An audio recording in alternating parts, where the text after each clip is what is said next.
Hello, everyone. Rob Guest from football.london here, and welcome to the latest episode of Gold and Guest Talk Tottenham, sponsored by NordVPN. Joining me as ever, it's Alistair Gold. Ali, how are you? I'm all right. I'm running on fumes a little bit because I made the slightly daft decision to stay up and watch the Super Bowl last night, which then went into overtime. So sleep wasn't much of an option last night for me, but it's fine. Talking about Tottenham will keep me going, and the adrenaline will see me through because, yeah, we've got a really exciting, dramatic victory to talk about, and I think a lot of the knock-on effects and what it means for various players, Postecoglou, and a lot more. Yeah, it very much was the late show at Tottenham Hotspur Stadium on Saturday. We've seen a number of late goals in N17 already this season, and it was Brennan Johnson, 96-minute winner, to get Tottenham a 2-1 win over Brighton. It looked like it was going to finish a 1-1 draw, with Spurs just not really creating much in those final 15 or 20 minutes, but brilliant piece of play from, I think of James Maddison, Richarlison and Son. Son on his return to the team. What a ball across the face of goal for Brennan Johnson, who just had the simple job of tapping it in.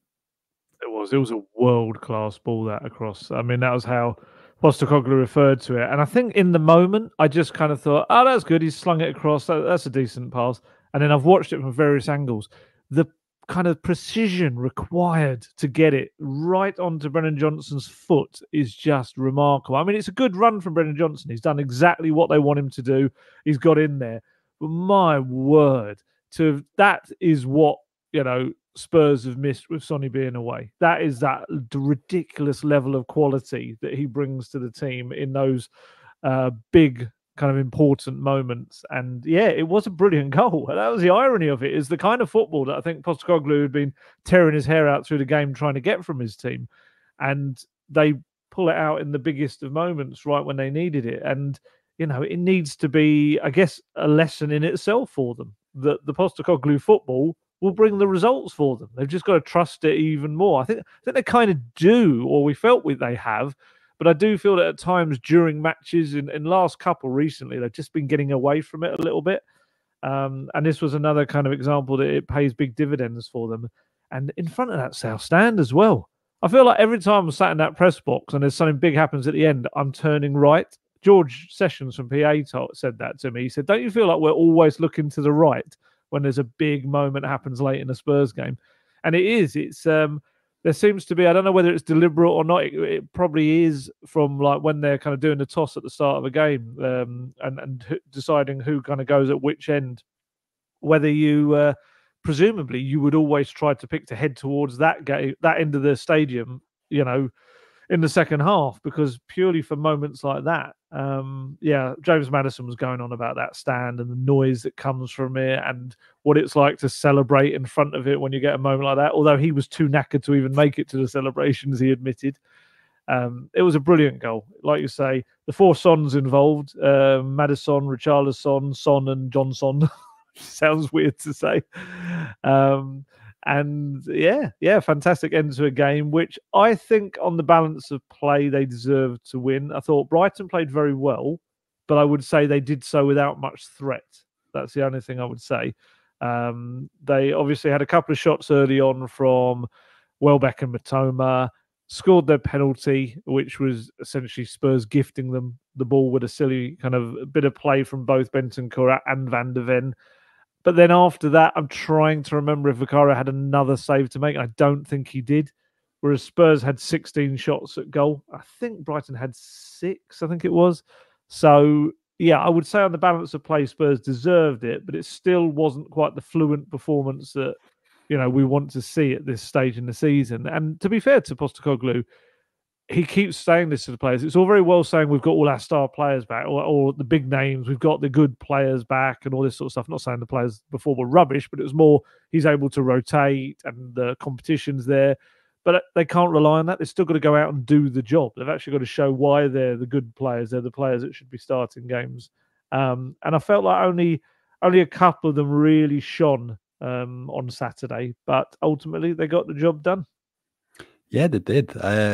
I thought Spurs just edged it as well. Yeah. I didn't If it was a draw, you'd go, right, fair enough, fair result, maybe. Just watching it back, though, thought Brighton probably had the better of the game for the first 30 minutes or so. Yeah. And then probably after the substitutions as well, that triple Spurs Yeah. sub. It didn't really work, the subs, to begin with. It was interesting. I think Spurs were okay for a few minutes after, but you'd thinking it would just give him a further boost to go on and get that second goal, but that didn't prove to be the case up until the 96th minute. But nah, Brighton are a good team, aren't they? I mean, let's be honest, it's about what, very good team. 6-7 weeks ago since we're at the Amex and scored 4 against Spurs, and in all honesty, could have scored more than 4 that day. Absolutely. Because we've not seen a team cut Spurs to ribbons like Brighton did. They were very, very impressive. So to claim 3 points against Brighton, it's big. It's big in the top 4 battle. And then in Ange's press conference on Friday, one of the talking points was conceding that late goal at Everton. Spurs have conceded a number of late goals throughout the season. But he did also mention, we might concede late goals, but we also score late goals just because of the style of football, and that proved to be the point. Yeah, absolutely. I think some people kind of took that quite badly. I saw on social media they weren't happy with that quote, but I kind of understood what he means. And there is a certain irony that last season we were all, and previous seasons, we were all bemoaning the fact that Spurs would sit back late in games, invite pressure on themselves, and concede just obvious, predictable goals that we kind of knew were coming. Whereas now Spurs have got a manager who's like, I absolutely want to do the opposite of that. I want to keep attacking until those final seconds when the whistle is blown, because the old cliche, the best form of defence is attack. If the ball's at the end of the pitch, you're not putting yourself under pressure. Of course, you can have counterattacks, but it's quite funny. It's kind of what the Spurs fans wanted last season, but now they've got it. It's scary and it's terrifying. It's like, oh no, I don't know if I actually wanted that or not. And I do find that fascinating. And looking back at the kind of the goals that they've conceded as well, it's quite interesting because, a lot was made about the fact that they've conceded 8 late goals. It's more than anyone else in the Premier League. But actually, the bulk of those are either consolation goals for the other team when Spurs were already well ahead, or they were for 2 of them at the Chelsea game when they were already 2-1 down and Chelsea scored a couple of late ones. And the others, I think I read, looking at some of the stats, it's only 2 late goals that have actually cost them points out of those 8. Obviously against a certain team at Goodison Park. And what was the other one? Was it Wolves, the other one? I think. Yes, that would be will Wolves, have been. wouldn't it? Yeah. Yeah. So it's just those 2 games, whereas at the other end of the pitch, they've actually scored 5 now in the 90th minute or later, which has brought in 8 extra points. So they've lost 5 from 2 late goals, but they've actually helped themselves to 8 extra points by scoring 5 at the other end. So it's kind of, it's one of those where it's balanced in the right way at the moment. And I would say that some of those late goals, they have been a bit of attention issues and not seeing out games and concentration. That is something that I think will be improved upon. It is still, this is the big thing. I think it's so easy to get away from. Spurs are a work in progress. They just really are. I think we've kind of, all of us, got a little bit carried away with some of the performances and how exciting they can be. And sometimes it just makes us forget. I'm lumping you in this as well, probably quite unfairly. But it's like they've only been, so 6 months of the season, 8 months or so of Postecoglou working with them.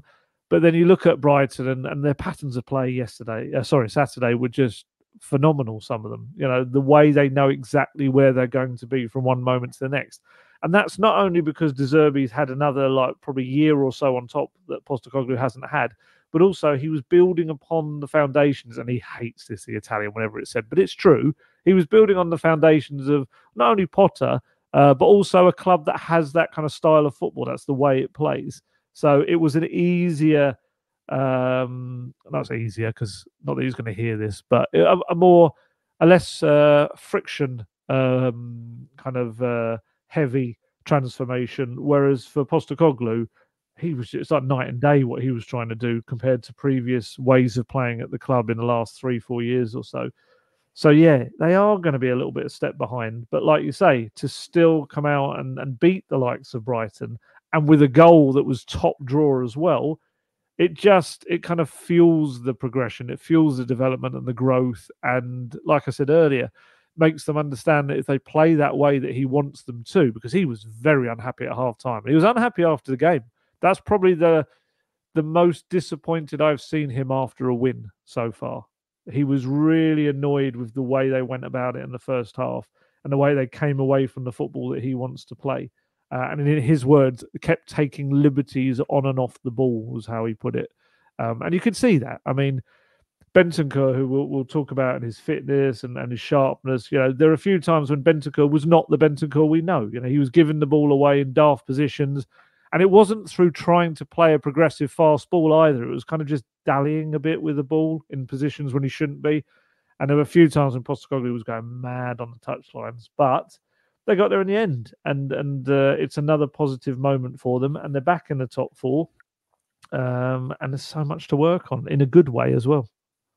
Yeah, it was a slow start, it's fair to say, and Spurs could have been behind after 45 seconds. It was Mickey van der Ven caught on the ball. Brighton, it was Danny Welbeck who managed to, go upfield, caught onto his left, and Guilherme Vicarios, made the really good save. For Brighton's first goal, I know a lot will probably be pointing fingers at Bentancur for losing it where he did.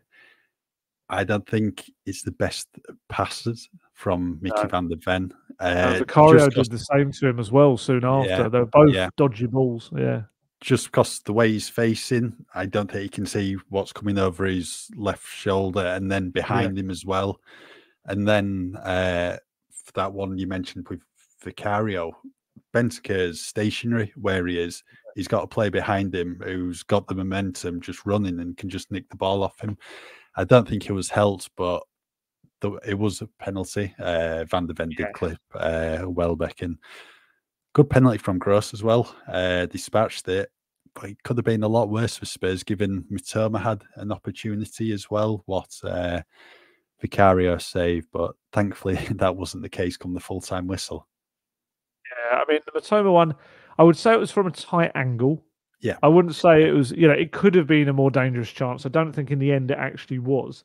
But definitely, they had those early moments. And the possession stats showed it. It was the closest I think it's been in a Spurs home game for a long time. I think it was something like Spurs had 52% of the possession, and I think they were only about 40, 50 passes apart on the number of passes they made, whereas we're used to Spurs being so far ahead in both possession and the pass count. And that showed what a quality team Brighton are. Even with De Zerbi not there, we didn't get, the excitement on the touchline that we had last time he was at the Tottenham Hotspur Stadium. He was not only suspended, but I think he was also getting some kind of dental surgery or something back in Italy. So he was kind of missing entirely. Although there was some suggestion, I think, from his assistant that he was involved in the subs in the second half. He was calling through, a bit like I think Conte did on a couple of occasions when he couldn't be there. But I'm going back to the triple change, the substitutions, which on the face of it, and it ended up being kind of a match-winning change eventually. But that's a big thing for Spurs, was being able to bring on Son, Johnson, and Basuma, which that's probably, I don't know, pushing 150, 175 million pounds worth of talent there, if not more. Which is obviously not something that Postecoglou's had. I did feel that because he was going to bring them on before the goal, and then Pat Matassar obviously scored a really nice goal, and he still brought them on. And I did feel like it disrupted their rhythm after that. I think they'd got into the little head of steam that had brought the goal, and they were a bit like, oh, okay. And like Kulusevski, who'd played quite well, had come off for that. And I did feel it kind of impacted them for a little while. They lost their shape. He was going to bring on Højbjerg and Skip, which went down, as you can imagine, on social media when I tweeted that they were both about to come on. And it was purely because the shape was lost. Brighton were running the midfield for that kind of 10, 15 minute or so period in that second half. And it was only because Udogie got, I think, wiped out by Romero, if I remember, in a sliding tackle in the box. So he ended up getting a little bit of an issue that brought him off, and Davies had to come on instead of Skip. Otherwise, you would have seen both midfielders come on. But it did help with the shape. They found a little bit of shape back to their midfield, especially. And it eventually led to the goal coming down that left-hand side. It was a funny game. It was one of those where Maddison said afterwards, like, he longs for a comfortable 3-0 win. It would just be amazing.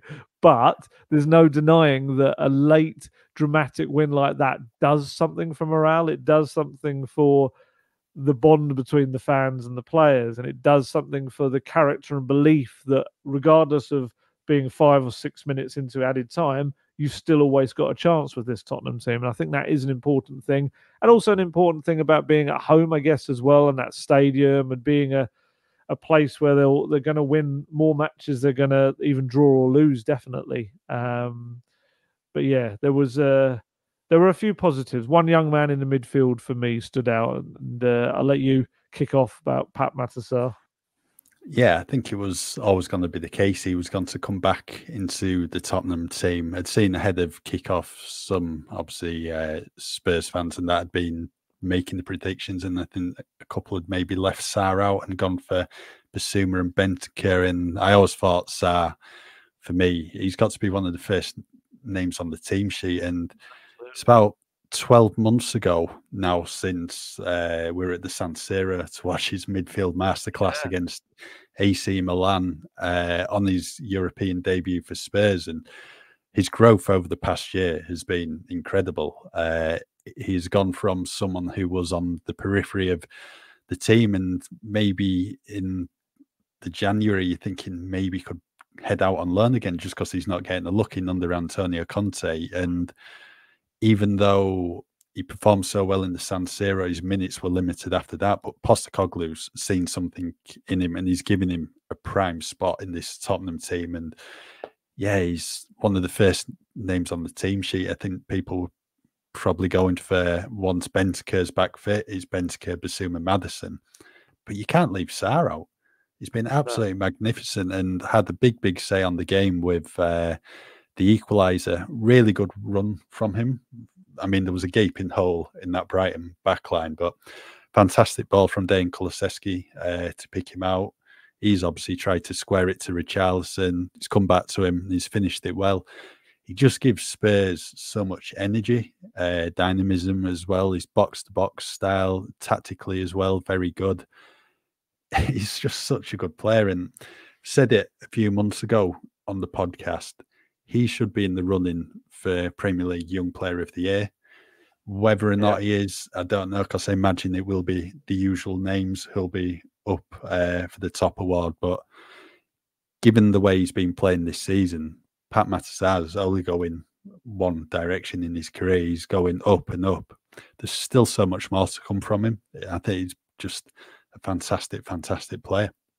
He is. There's a reason they call him Starboy within the club. That's his little nickname among the players, because they just all believe he's going to become a superstar. And, you know, Postecoglou, it was in pre-season. On the tour, we kind of very quickly got the sense that Postecoglou had absolutely fallen for him. He just loved everything about his game. I think he realised this young man fits the number 8 role for me like a glove, although Postecoglou will tell you there's no such thing as number 6s and 8s, and he doesn't want anyone talking about that sort of stuff unless it's him. But yeah, Sarr he's incredible. There were so many times I was just sat in the press box and just be like, ooh, he kind of, that noise that we used to make with Tongi, he does a lot of those moments. And yeah, very different player to Tongi, of course. But yeah, he's going to be something special, and it's at both ends of the pitch as well. That's the beauty of it, is he's not someone that looks for the Hollywood moments, the big kind of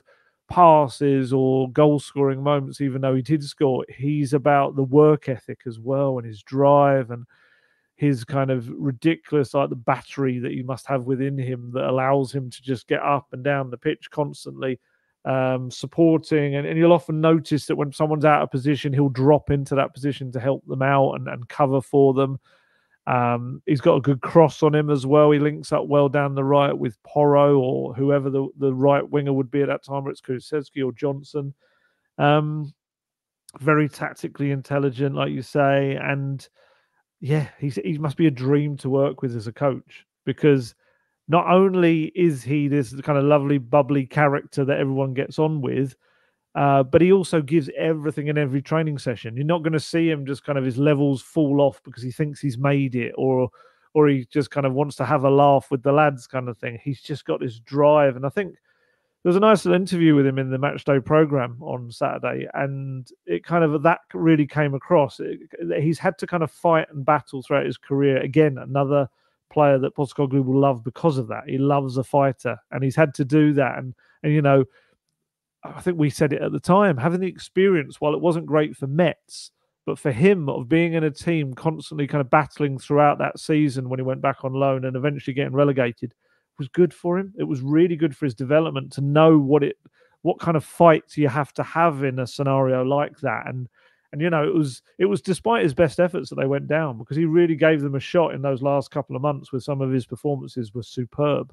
But it served him well, and also the Conte season of not really playing, you know, having to fight behind the scenes to get noticed, and then battle when Postecoglou came and just show him what he could do.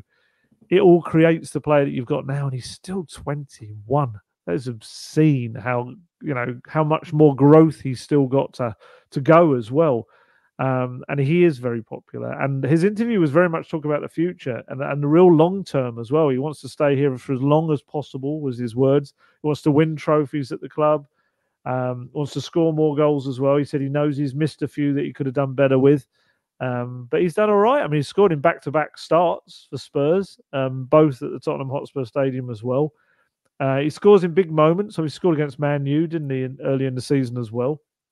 Yeah, he's a phenomenal young player. And like you said, young player of the year, he really should be up there. Absolutely.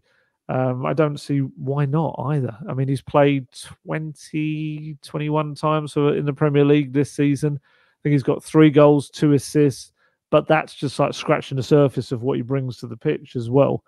I think I read that he's second only to Højbjerg in ball recoveries as well in the midfield, and it just shows how hard he works. Yeah, I think I'd be intrigued to see kind of as his English comes along, whether we get kind of more interviews with him actually with the media rather than the club stuff. Because yeah, that's probably the next step for him in completely adapting to the new league and country. But he's doing absolutely fine as it is. He's doing very well. And then after Sarr's goal, we had the triple substitution: Brennan Johnson, Son, and Yves Bissouma coming off. And as we'd mentioned earlier in the pod, it did just seem to disrupt the rhythm of the game. And you're thinking straight after that goal, you just want them to keep going because I'd probably say Spurs ended the first half well, the final 10 minutes or so. And then the start of the second half, well, I thought some good play. Then Kulusevski was involved a lot more. Yeah. There's just times where you just want him to be a bit more selfish, a bit more decisive, especially in the first half. I think they had an opportunity to get a shot away on goal, but instead elected to pass the ball and it was cut out. And I think he was certainly more direct in the second half, and that obviously led to Sarr's goal. Kulusevski, I think, unfortunate to come off at that time, given how we'd done in those first 15 minutes of the second half. But, you know, in the end, the subs worked. And I think when you're just looking at the bench, it was a hell of a lot different to what it was like 2-3 months ago away at Man City. I'd done a piece on it after the game, basically saying that Man City, I think it was 3 youngsters, 2 goalkeepers on the bench, a couple of, you know, senior players, and very much all change against Brighton. And it was Brian Hill and Dane Scarlett who got left out. Got Giovanni Lo Celso to come back. You'd think he'll be back this week for Wolves with another week under his belt on the training pitch. And so potentially it might be like Oliver Skip, someone like that, who's now gone to miss out. And it's such a crucial time in the season.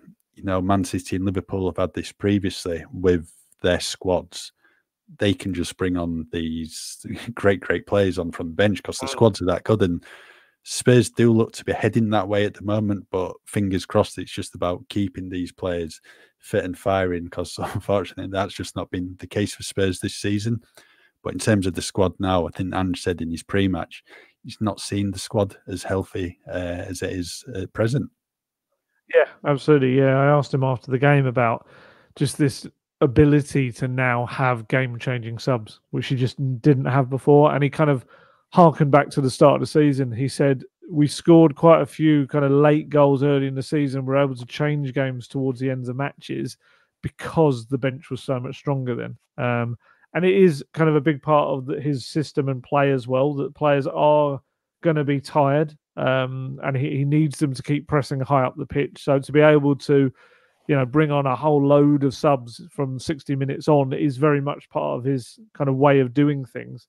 And yeah, he's not going to be a guy that, we saw sometimes on the Conte. Conte just didn't trust his bench, and he would sometimes bring on one, if maybe no subs.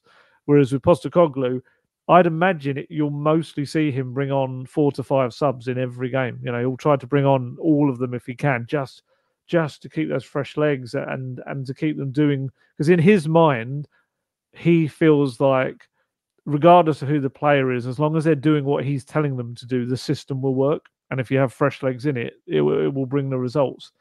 So yeah, it was interesting to see the 3 subs, and I did feel like, other than the Kulusevski one being a bit harsh on him, they were kind of the right subs to make. Werner had struggled a bit. I felt his final ball was a bit inconsistent. There were a couple of nice little runs, but he gets the end of it and then would kind of waste the opportunity. Again, early days for him. You can't really kind of pile in on him because he's got to learn the system and everything. But definitely, there's going to be more to come from him on that part. And Bentancur, look. Bentancur, I absolutely agree with you that I think some of those moments where he lost the ball in the first half were just as much to do with the ball to his feet, which wasn't great. But yeah, I don't think we can get away from the fact he's not the Bentancur yet that we know. I think he will be. I see some people trying to claim that he's done, like finished. It's like, what has happened? What has happened to the world of football fandom? It's just crazy. I wrote this in my piece, in my talking points after the game, is the sports science staff within the club made it kind of quite clear while he was coming back or towards the end of his rehabilitation from the cruciate ligament injury that you weren't going to see the best of him this season. You're just not. It's just the way those long-term, especially cruciate ligament injuries work. And he would be back to his best, like real top form, probably next season, 24-25 season. And I think we all got a little bit overexcited about the Villa performance before he got the ankle injury, because he was phenomenal in that game. But I would say that aside, everything else, and I don't think you can also remove the fact that he's had another quite big injury straight afterwards and what that does to your body. But I don't think we can really get away from the fact that the guy's played just over 500 minutes in a year. Of course he's not going to be at the same level he was before. Of course his body's going to have to kind of re-educate itself really on doing a lot of the things he naturally would have done as a footballer. He's going to have to strengthen. He's going to have to get more confidence in certain things that he does. It's just a natural thing. But yeah, that did make me chuckle when I saw some people saying he was done. It was like, okay, that's what we're doing now. We're just ruling them out for the rest of their career now at whatever he is, 26, is he? It's just like incredible. No, he'll be a massive player for Spurs in the years to come. But I do wonder at the moment, as a question to you, does he, for the next couple of games, maybe do a bit like what Brennan Johnson's done and just have to sit and watch the game from a different perspective and get his sharpness back through moments rather than starting? Or does Postecoglou kind of play him through it? For me, he needs a bit of a breather on the bench. I think I said it on a couple of pods ago. I'd have probably dropped him down to the bench for the Everton game because he looked like he needed it. But if you'd have dropped everyone for the Everton game, though. Yeah, I probably would have done. Play the kids. But I think it's clear to see in his previous performances that he does need a bit of a rest because he's come back from 2 big injuries. And let's be honest, he's come back too quickly, maybe as well. Very early. That's Sorry, what I was ruining going your to point, aren't say. I? Sorry. In terms of the ankle injury, at the Yeah, time it was reported mid-February, which is yeah, this Saturday's game against Wolves. So he's back way ahead of schedule, but clearly he has been in a place to play, because otherwise Spurs medical staff would have said, no, you're back too early, we can't risk it. And he's at a point now where he's just getting the minutes in the legs, which is only going to bode well for him going forward. But for me, I think he needs to be dropped down to the bench, and say if Yves Bissouma had a bit more time back at Hotspur Way prior to the Brighton game, then I think Bissouma would have started. And I think we are going to see a bit more of Bissouma starting over the coming weeks, because the midfield three of Bissouma, Sarr and Maddison at the start of the season was brilliant for Spurs, won them a number of games, and we've not really seen the midfield click since then. So I think Bentancur will drop down to the bench. And yeah, there was a couple of times when he was maybe caught on the ball against Brighton. As I said, I don't think it was helped on a couple of occasions with the passes to him. But I think it also needs to be pointed out, he did have a role in the equaliser for Sarr's goal. It was really good footwork from him in the middle of the pitch with a couple of Brighton players around him. Yes, he might have got a lucky ricochet, but he managed to get through that, play it to Kulusevski, who's then taken a touch and played it to Sarr. And I think we've said it numerous times recently, you know, he's coming back from two big injuries. You know, he just needs time to recapture his previous levels. Very rarely you're going to see someone come back from a cruciate ligament injury and then just be able to replicate his form from, 9 or 10 months ago. It doesn't happen. It's just about easing him back in. And yeah, I agree with you. Like Andrew's probably done with Brennan Johnson in the past two home games. Just give him a breather, get him to see the game from a different perspective, and then give him some minutes towards the end. yeah. I mean, despite Ange not believing in sixes or eights, I do feel like Bentancur is a better eight than he is a six. I don't think it quite. He's good in the role, and I think he's that good a player that he can make it absolutely fine. But I still don't think it's his natural position. Whereas someone like Basuma, I think, sits in that really nicely, and it kind of suits his play. And yeah, it was actually a nice little moment between Basuma and Bentancur as they came out for the second half. I was looking down from the press box. Basuma was kind of really, really talking to him quite passionately as they were coming out of the tunnel. It felt like a real pep talk kind of chat. And as Bentancur went to the pitch and Basuma went to the dugout, he like shouted at him. He was properly kind of trying to G him up as well, which is lovely because, essentially Bentancur is playing in his position. He's playing in his role. Yeah, so he could be competitive and he could say, "Oh, you rubbish," like really knock his confidence. But I did think, and maybe that's what he saw, that in that first half, there were a few times when Bentancur's head really went down. You could see him quite kind of affected by it. He wasn't moving kind of as dynamically as he does, and yeah, his head was just really kind of looking at the floor. Really, just maybe he feels like he's not quite where he was, and which is entirely understandable. But so I thought that was quite a nice sort of moment, geeing him up. And he definitely was better in the second half. I'm not saying, Basuma's the mastermind that did it. I'm sure it's a lot of Bentancur's own work. But like you say, involved in the goal. And he was getting better as the half wore on. But yeah, I kind of feel like if we see Basuma, Sarr and Maddison next week against Wolves, it kind of makes sense. And that was the midfield trio that was so good for the whole start of the season. So yeah, I think Bentancur just feeling his way back into the game and not feeling pressured that he has to start every match at this moment while he's still trying to rediscover his form isn't the worst thing in the world.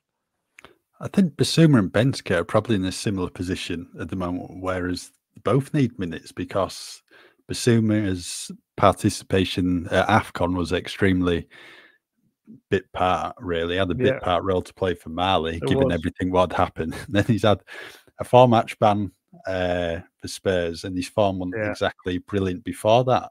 So yeah, I think they're both in a position where they just need to be getting the minutes under the belt. But I think Ange might be edging a bit more towards Basuma for the Wolves game on Saturday. But we'll have to wait and see. Right, halfway through the pod, Ali, do you want to let everyone know about the benefits of using NordVPN? Of course, of course. The Golden Guest Talk Tottenham podcast is sponsored by NordVPN. Do you know what? I really like the fact that, it could be just this really obvious thing that podcasts have adverts, they have sponsors, they have stuff like that. But you and I both get so many messages from people saying that they signed up for NordVPN because they've heard us talking about it.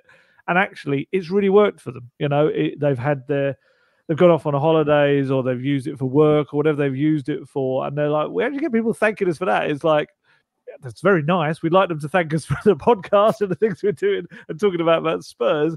But it's quite interesting, which people do, to be fair. But it's just quite nice that it doesn't feel like the kind of normal podcast sponsor relationship you get where people are just kind of reading our stuff and things like that. We actually get nice feedback from people kind of saying that it works for them. And I think that's important for us as well, because we want to be able to talk about things that kind of we believe in ourselves, and clearly other people believe in them too. So that is great to hear. And it goes without saying, but I will, that NordVPN is the fastest VPN in the world, and that means there's no buffering, no lagging, and you can stream your favorite shows from anywhere in the world without your bandwidth throttling. People will hear me saying that each week because it is something that I've done so many times with the service. I've used it on the holidays. I've used it while I've been covering Spurs abroad, to be able to, whether it's set my device to being in a different country and, being able to watch shows that I would watch at home that you can't on holiday because you have to, be on their restrictions that come with their country, but you can set your device to thinking it's back in the UK.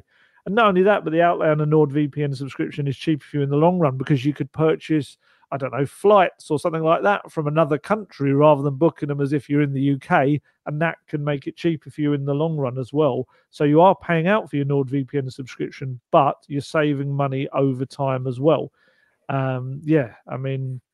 There's a whole host of other benefits I could go into. There's a security aspect of it as well. If you're using public Wi-Fi, it can help you with that. So, why not give it a go? Like I say, people have told us it works. So to get the best discount off your NordVPN plan, go to nordvpn.com/goldguest. There's no risk with Nord's 30-day money-back guarantee, and you'll help support our podcast in doing so, which is great for us as well. And the link, if you want it, if you didn't get it after me just saying it, it is also in the episode description box with this podcast. Right, we've just discussed Rodrigo Bentancur's performance. He made way after 62 minutes against Brighton, one of the players who came on. Son Heung-min, fair to say, Spurs have missed Sonny over the past month or so, and when you want someone to stand up in the big moments, he did exactly that. Ange Postecoglou, waxing lyrical about him after the game, made it clear that the ball might look a bit simple for the one he played the cross goal for Brennan Johnson, but that's what world-class players do. I think they make those moments look simple, and it was on about the big players delivering in those clutch moments, and Son did that. It was a fantastic ball, and I think that's exactly what he'll have wanted, especially after such a disappointing end to the Asian Cup for him with South Korea. Yeah, I mean, you said that Spurs missed Son, and I absolutely agree. But I also think Son's missed Spurs. I do. I think it's been such a difficult time for him with Korea, and obviously South Korea's involvement in the Asian Cup, and there's question marks over the team, Klinsmann, the way they played. I don't think there's been any question marks over Sonny, to be fair. I think he's led them as a captain, and I think he got 3 goals and assists as well in the tournament. Just like he always does, he just takes the weight of the burden, I guess, of expectation on his shoulders when he's playing for Korea, when maybe when he plays for Spurs, there's a little bit more kind of sharing out of that. And that's not to say South Korea don't have some terrific players as well as him, but you feel like he is the figurehead. He is the man that everyone looks to. So I do think coming back to Spurs, it is a bit like, kind of thing. You can just relax that little bit more. Although, he's obviously the captain of Spurs. He's got a big role to play as this season goes on. But yeah, I do feel like it's a very kind of taxing time for him sometimes when he's on international duty, because there's so much focus on him and what he does. And to be honest, he came on, and I think Postecoglou said afterwards, if I remember correctly, that he could have started him if they'd really wanted to, but he just felt like it was too soon. He'd only played on Monday night. He'd had a long flight. got back to England, I think, late on Wednesday. Thursday had a recovery session at Hotspur Way. So he only really had a training session before the game on the Friday. And that wouldn't have been an intense one because it's the pre-match training session. So he hasn't really, hadn't done much at all. So it did make sense to use him late in the game. And, what a sub to be able to bring on. It took him a little while to kind of make an impact, as it did for all the subs. But my goodness, when it came, it really did. And I think it was what he needed. It's been a difficult time for him to come straight back and win an assist. And it was a real kind of captain's role, wasn't it? It was just providing a goal for a player in Brennan Johnson, who we'll chat about in a moment, that needed it, really needed that kind of the perfect ball as well. Because, Brennan Johnson misses that late chance. If the ball isn't as perfect as it was, it creates problems for Brennan Johnson more than it does for Sonny.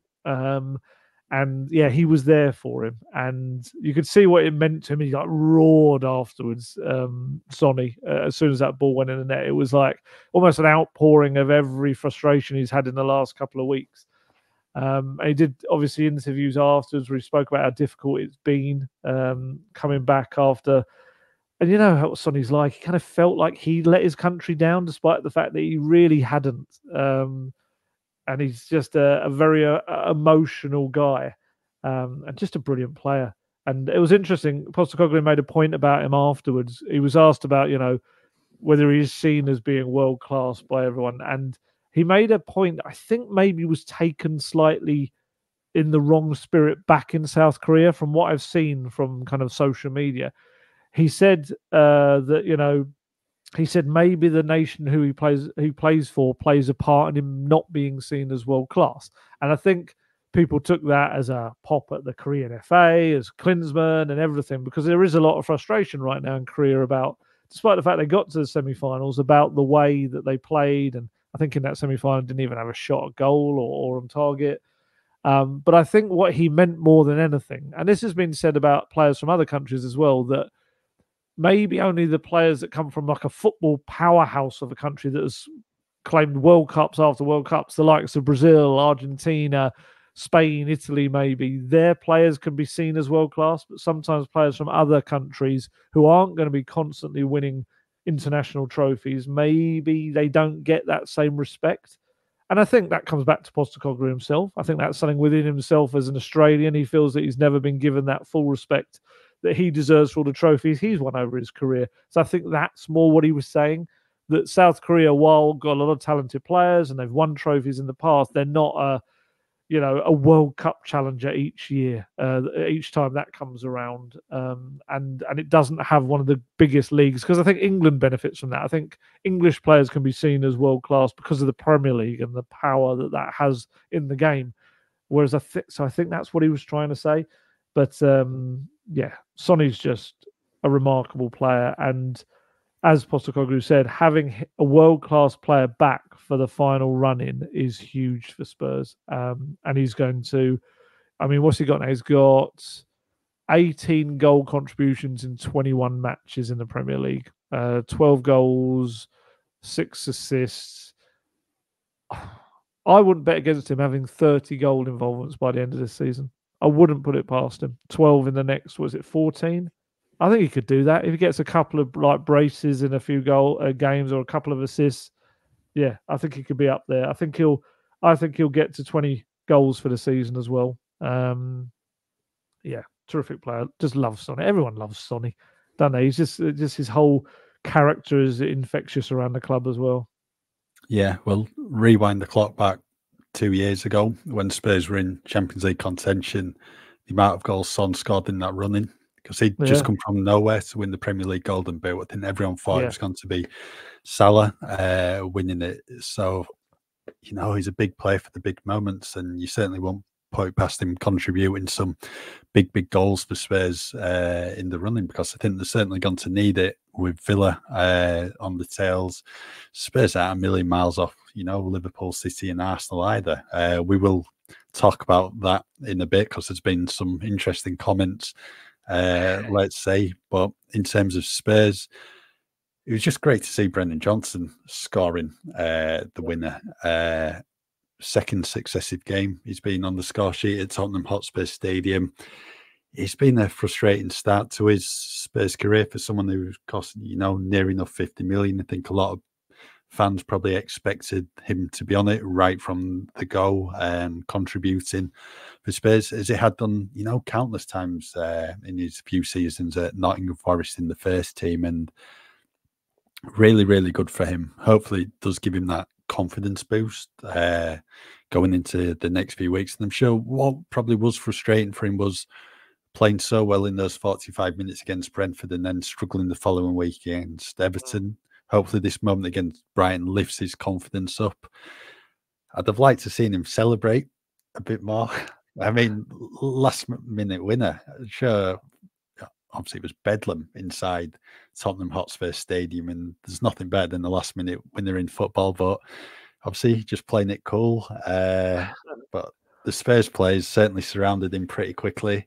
Rada Dragusin, who was unused substitute on the day, he ran half the length of the pitch to join in those celebrations. And Pat Matasar, who was certainly tiring towards the final few minutes of his game time, he still had enough energy in the tank as well to make the run. And the celebrations were brilliant, really, really good. And like you said, hopefully it just does give Johnson an extra boost in confidence. Yeah, celebrations were mad. You had a doggy with an ice pack on his knee ran up the pitch as well. The Dragusin thing was lovely. That for me shows a player who, might have thought he'd come into the club and play as much as he had at Genoa, but he hasn't yet because of those kind of other players in the role. But it just shows how already kind of part of the club he feels, that he can do that, the sprint up there to be part of it all. And yeah, who are the other ones that I noticed as well? Højbjerg did that kind of weird, like he was almost doing a knee slide that didn't quite, and it ended up looking like he was proposing in front of him, but I like that. Vicario did a knee slide in his own box. Maddison was just so shattered he fell to the floor on his knees, platoon style. Johnson, to be fair, said afterwards that he was just so kind of knackered, like by the run, that he was like, oh, I didn't even know how to celebrate. And he ended up doing, apparently, it's a hand kind of gesture that the wrestler Jeff Hardy does. Brighton fans took it as him having a pop at João Pedro, who did similar when he scored at the Amex against Spurs. But apparently Jeff Hardy is his favourite wrestler, so it was just like a little nod to him. But yeah, it made him kind of look very cool and calm and collected. And look, maybe it is also a little part of what he's had to go through in recent weeks. It is, the people haven't been particularly pleasant to him. Let's be honest. He's had to limit the comments on his Instagram posts. You can't now comment on Brennan Johnson's Instagram post unless he follows you, just because of the abuse he was getting. And people have. I'm not going to turn it into a long rant because people have heard me go off about abusing young players, or any players, let's be honest, but especially young players on social media. I don't understand where the benefit lies in that. I don't get it. I feel like it says more about the people doing it than the person that they're trying to abuse. And when you're 22 years old, do you think that G's them up? Do you think that's a good thing? Oh, they'll love the fact that I'm calling them every name under the sun and whatever. No, it hits them. It kind of impacts them. And he admitted himself his form dropped and he struggled a little bit. And everyone just forgets for a moment that, yeah, he came with a big fee, but he's 22 years old. That fee really was for the potential and the long term and what he can do for this club over the years to come. He's got all of the kind of the makeup to be something special, but he's got to learn how to use it. And that's what Postecoglou and Ryan Mason are both working on. That goal was born of the work he's done with Postecoglou and Mason on the training pitch and getting him at that back post for every cross. That's exactly what they've been doing with him. He's got incredible pace, but I still think the hamstring injury against Arsenal has made him doubt his hamstring slightly. I still don't think he flies at defenders quite as much as he's capable of doing and was doing for Forest. There's so much more to come from him. And I do think he also suffered from being a little bit out of form and low in confidence, but having to play through it because they had no one else. I think that's a big thing. I don't think it's any shocking coincidence that Postecoglou in these last 2 home games has taken him out of the action, let him see the game from a different perspective, and then brought him in the second half and said, right, you've seen what we need, go do it. Shock horror, he scored 2 goals. He scored a goal in both of those appearances. Whereas before, when he was just kind of getting run into the ground, despite not playing or feeling at his best, yeah, he wasn't able to do that. So, I mean, he's still got, I think I looked at it, 4 goal involvements in his last 7 games in the Premier League. That's absolutely fine. That's great for a young player who's kind of adapting to a very different club, very different system, a big step up with the extra pressure that brings. That's fine. I feel like a bit like with Bentancur, but for differing reasons. I think next season you'll see the best of Brennan Johnson, as he hasn't even had a pre-season with Spurs. He hasn't been indoctrinated into the entire Postecoglou way yet. So yeah, it's a bit like, when we're laughing at people saying Bentancur's finished. I've seen people saying that Johnson should be sold already. It's like, what are you talking about? He's 22 years old. You've got to cut him a little bit of slack because of his age. But when you say that, you get people saying, yeah, but look at Udogie, look at Sarr, look at Van der Ven. That's great. Thanks for pointing out 3 young players who are also incredibly talented, who just happen to have adapted. That's not the norm. That just is a very special kind of thing about those players, that they've able to do that. Most other young players take a bit of time. They're all at different stages of their developments and journeys. I've just realized this has turned into a rant, which I said I wasn't going to do. But yeah, it just winds me up. It's probably one of the things that winds me up the most about football fandom. It's the knocking of young players when they're so far from being the fully formed product. So yeah, I'm going to step away from the rant now because I'm going to just make myself angrier and angrier. But yeah, big moment for Brennan Johnson. Hope he takes a real confidence boost from it. And I'm pretty sure he'll still have plenty more goal involvements to come over the rest of this season. Yeah.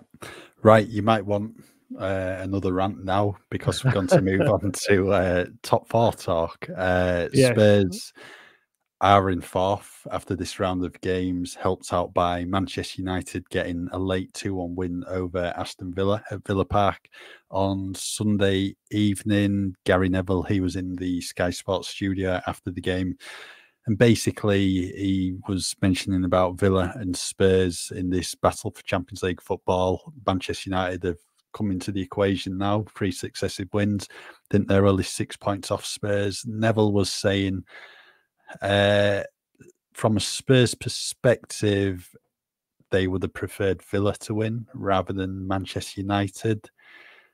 Thoughts on that? Who did Gary Neville used to play for? I sometimes forget. Manchester United, apparently. That's all he talks about.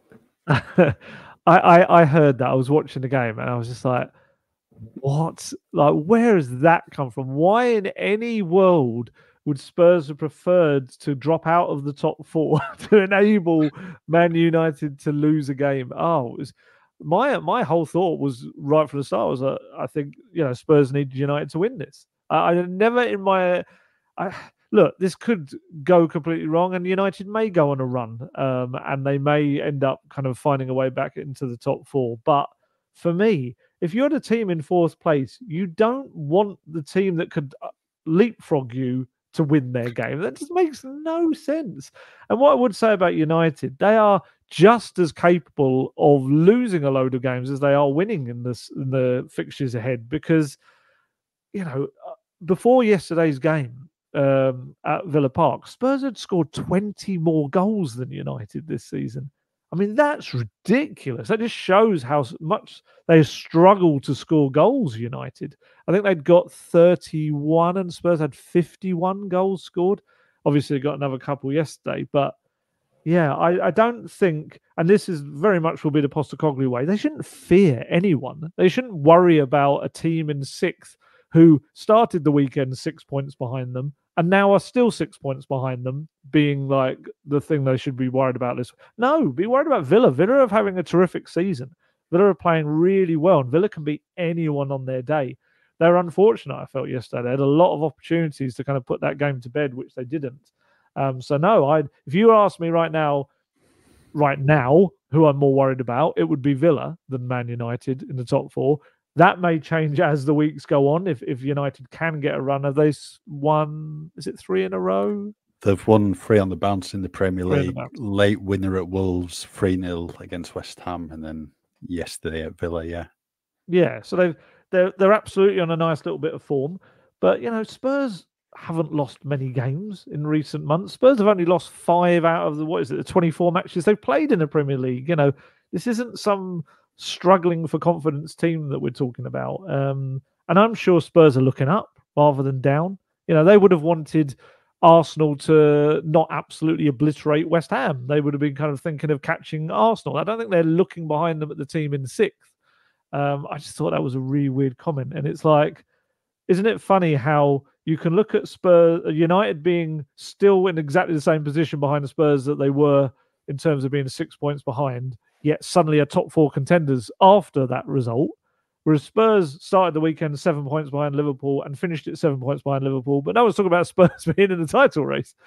It's just, apart from the supercomputer that gave them a 0.011% chance of winning the title, which I don't think I've seen Postecoglou as tickled by anything in a press conference as he was by the thought of a supercomputer. He loved that idea.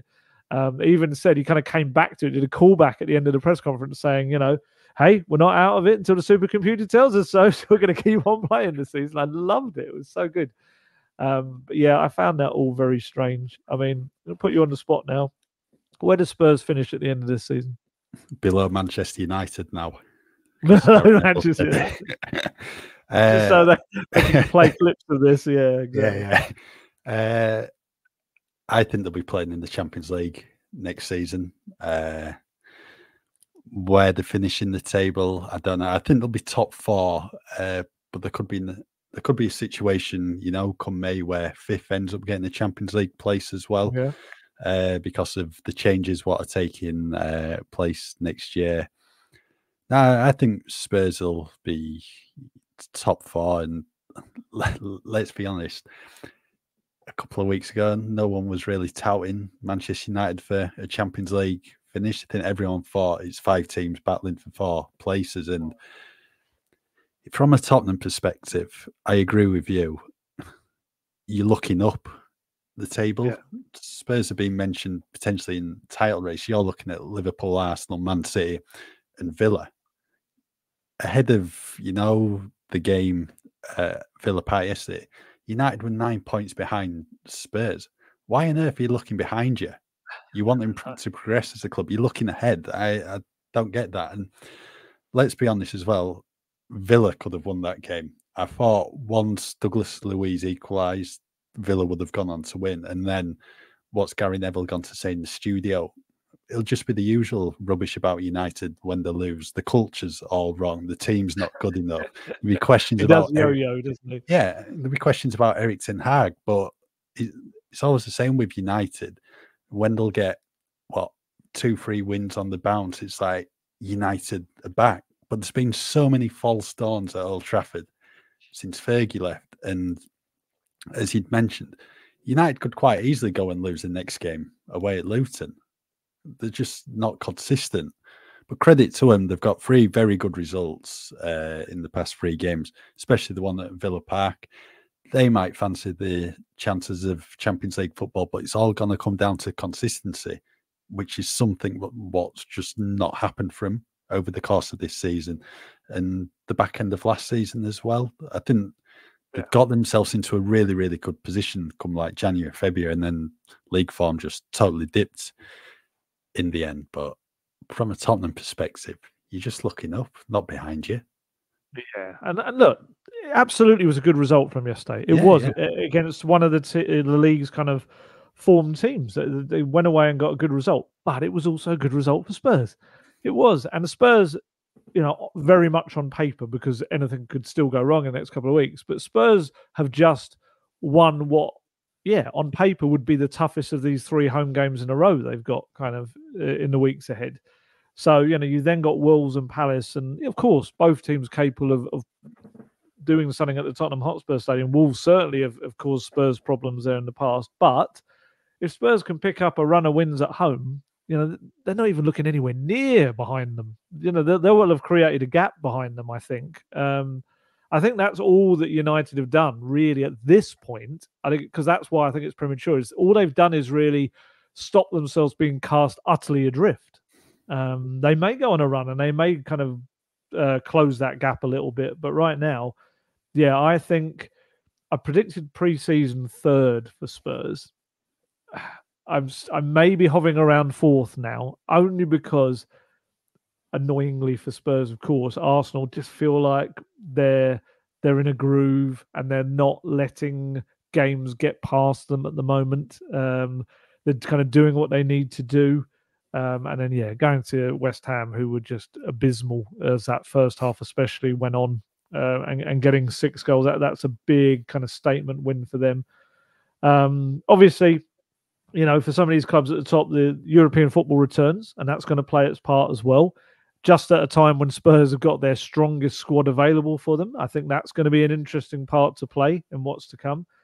United in Europe still in any form? No, I think they finished bottom of the Champions League group, so they're completely out. Okay, so they'll be in a position where they'll feel that they can put everything into these remaining games as well.